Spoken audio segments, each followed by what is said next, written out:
पंचायत समितीच्या सभापती आणि उपसभापतीच्या निवडणूक प्रक्रियेसाठी आपण सर्वजण उपस्थित आहोत.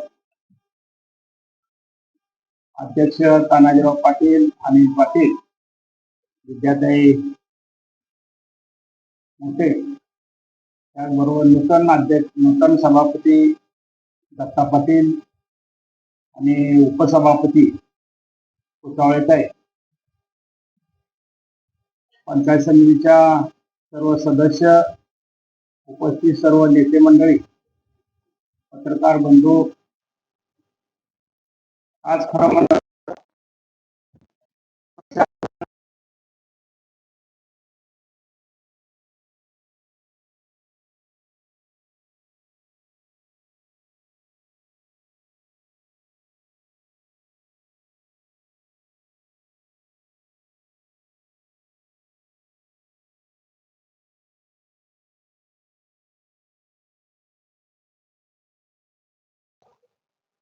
त्याला पाठीशी घालणं एखाद्या कामाला आणि पुढे घेऊन जाणं ही सगळ्यात आपली जबाबदारी असते.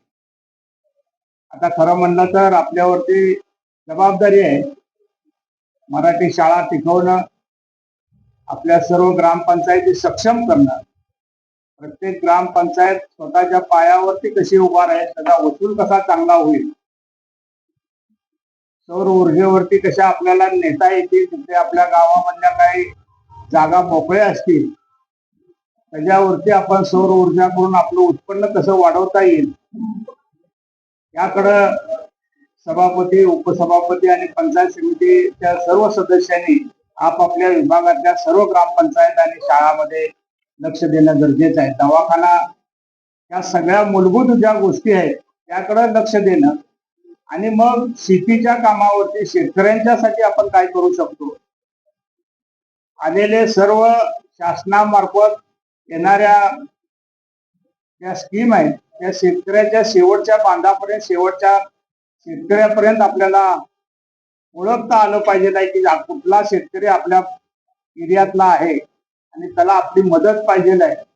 त्या दृष्टीनं आपण खरं म्हणलं तर नियोजन करणं आणि चांगल्या पद्धतीनं कारभार, जिल्ह्यामध्ये आटपाडीचा एक नावलौकिक वेगळा झाला पाहिजे आहे अशा पद्धतीनं कारभार आपण करावा. आम्ही तुमच्या पाठीमागं खंबीरपणानं आहे. आमदार बाबरसाहेब आहेत आणि आम्ही अध्यक्ष आहेत, मी आहे, अनिल शेठ आहेत, हे सगळेजण आम्ही तुम्हाला कुठं अडचण येऊन देणार नाही, पण तुम्ही पळालं पाहिजे आहे, वेळ दिला पाहिजे आहे. आता जबाबदारी खरं म्हणलं तर ही जबाबदारी आपण एक विकासाचं कंकण हातामध्ये बांधलेलं आहे आणि ह्यासाठी आपल्याला जास्तीत जास्त वेळ समाजसेवेसाठी आपण तुम्ही उपयोग करावा एवढंच ह्या निमित्तानं सांगेन. आणि चांगल्या वातावरणामध्ये आपण हे इलेक्शन केलेलं आहे. लोकशाही चांगल्या पद्धतीनं आटपाडीमध्ये रुजवण्याचा प्रयत्न केलेला आहे. काहींच्या इथंच लोकशाही परत आणावी लागणार आहे.